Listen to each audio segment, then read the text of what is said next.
everyone, welcome to the new episode of Evolving Dialogues. And you might be thinking, where is our other host? So, today the other host won't be able to join because he's having some official work. So, today in the podcast, I'll be there.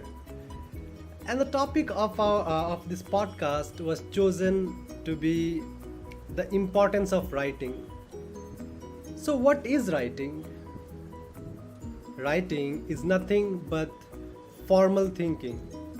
So when you write without taking read not copying from somewhere some book, but writing from yourself, writing what you think, what you feel, that really helps to connect your thoughts and think properly. And if you keep writing for some time, let's say 1 year, 2 year, it really improves your thought process and communication skill as well.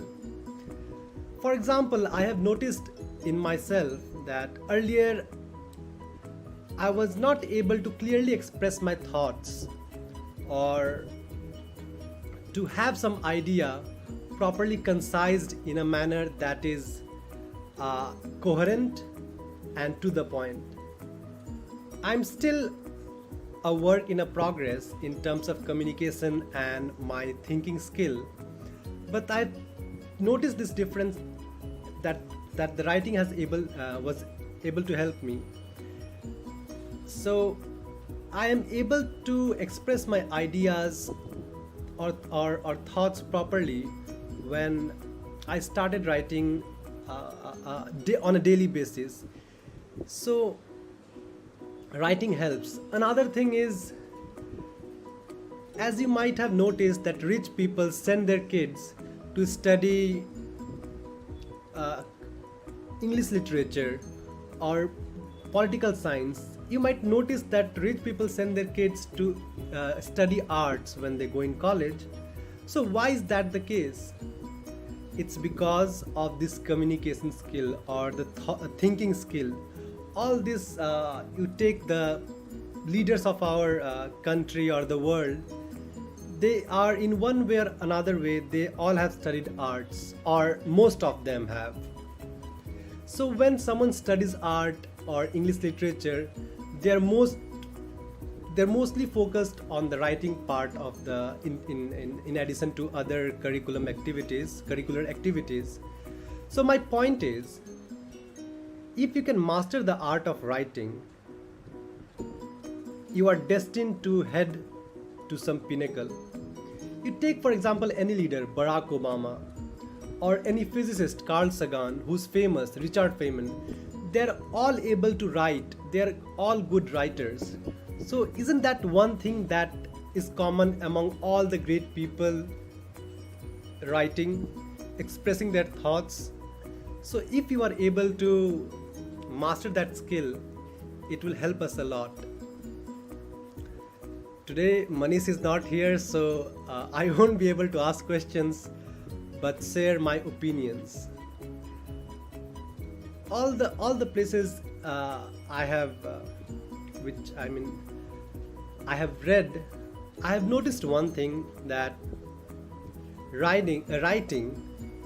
So there is this editor of New York Times, maybe 10 or 20 years ago. He has been editor of New York Times or some at higher position at New York Times for a long time.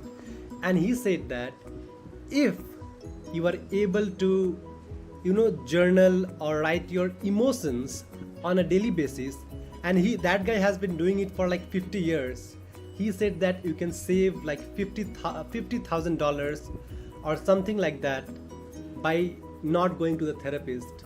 What he meant, that you can really take care of your mental health by writing your thoughts and by writing your emotions and how it is affecting you. So that is one of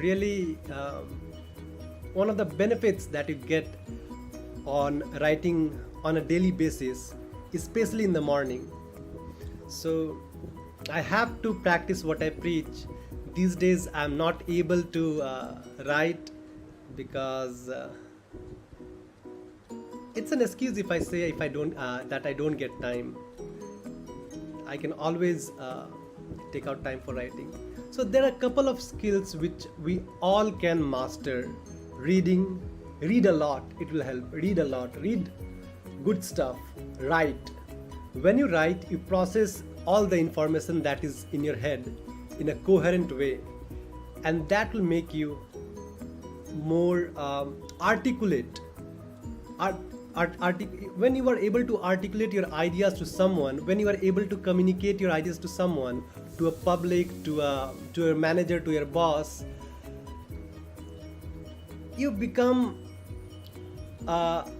what do you say, precious commodity to that organization, or precious resource to that organization or country. I mean, take for example all the leaders, the president of France, Emmanuel Macron. That guy is a good writer. Barack Obama is a good writer. um, President Biden is a good writer. I mean, or take another field, any field, and all the top people, all the famous people, all the successful people, they are good writer in their fields. So that's the crux. Practice it. You don't have to write like 2 or 3 pages a day. Start by writing 50 words a day. Set some small goals. Set some small goals, and like write 50 words a day, 100 words a day, and that way you will keep going. And in the beginning you'll feel like you're not making progress, but with time you will see the progress, because such skills take time. But when you see when you master the skill, it will make a complete difference. I mean, with if you compare yourself like 5 years ago and you have been writing for 5 years, there will be stark different in how you are able to express yourself. And in that way you can you can increase your worth by 50%, maybe 50%, more than 50%, when you are able to communicate yourself, your ideas. And who knows what you might become, because sky is the only limit. With that being said, and without our other co-host, our next topic would be on journaling. So how journaling can help regulate our emotions. It is related to this importance of writing, but we'll delve deeper into journaling and what are some journaling tips and how it might help. So we'll discuss in the next podcast, and I hope my friend and co-host Manish will be there. Till then, take care. Bye.